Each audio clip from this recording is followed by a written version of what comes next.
Hey everyone, my name is Sean Cecil from the Oculus Institute, and today I'm going to teach you guys the difference between a potential business and something that's just a hobby. I've talked to many people who, they have something and they say, hey, listen, I want to grow this into a business. And what they don't realize is that, it's not something that actually has the legs to be a business, and they're not treating it like a business, even if it did.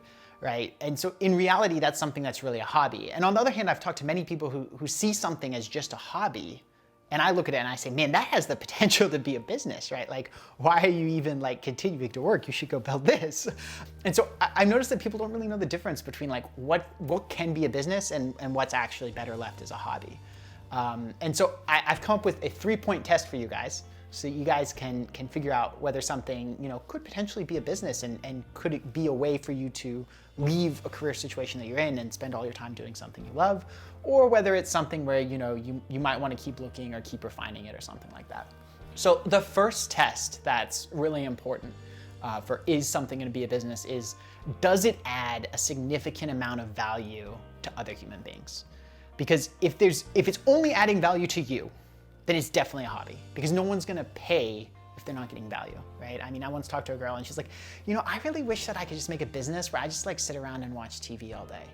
And I was like, well, that's not gonna work, because that doesn't provide any value to any other human beings. Now, if you wanted to be, say, an entertainment writer, and you wanted to give everybody the scoop on what's going on with the different people who are involved with the TV shows or something, that could be a business, because that provides value to other human beings.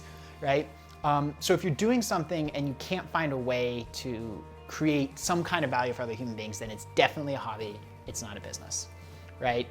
The second thing to determine about whether or not this is going to be a viable business is, would you be motivated to pursue it even when it becomes challenging or difficult?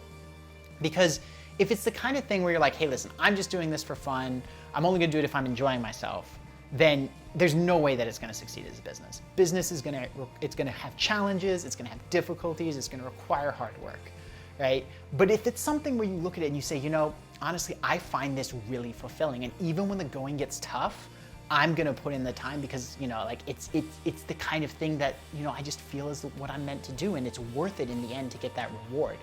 That's something that can be a business, because that means that when the inevitable challenges of businesses come, you're going to persevere. Right? And that gives you the ability to actually build something, right? Whereas if you're just doing it, just to kind of decompress and just get nothing but temporary pleasure, that's just a hobby, right? And then finally, the third test is, could you see yourself putting in 40 hours per week to make this successful?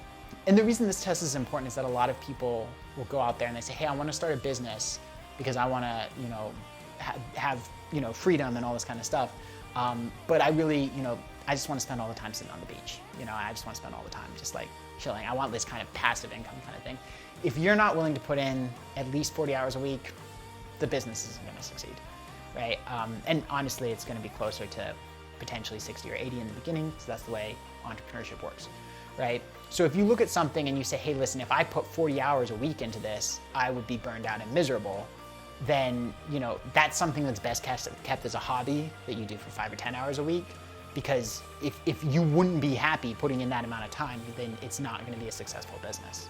So those are the 3 tests that you want to look at, right? Is this something that adds value to other human beings? If yes, then keep going. If no, it's just a hobby. Second question, right? Is this something where I'm willing to work through challenges and I can see myself doing it? If yes, keep going. If no, just a hobby. And then finally, could I see myself putting in 40 to 60 hours a week on this? If yes, and yes to all the previous questions, you have a business, potentially. If not, it's just a hobby. Before you go, I've got a free gift for you. So if you found this video valuable, if it helped you see the world in a new way, and you're interested in building a career that's going to bring you both personal fulfillment and financial prosperity, then I've got a free presentation for you to help you do just that. So if you go to the link below, it's www.oculusinstitute.com/workshop. That's www.oculusinstitute.com/workshop. then it'll take you to a registration for a free presentation. It's about 50 minutes long, that's 50, and it's gonna give you the step-by-step process to building your dream career. See you there.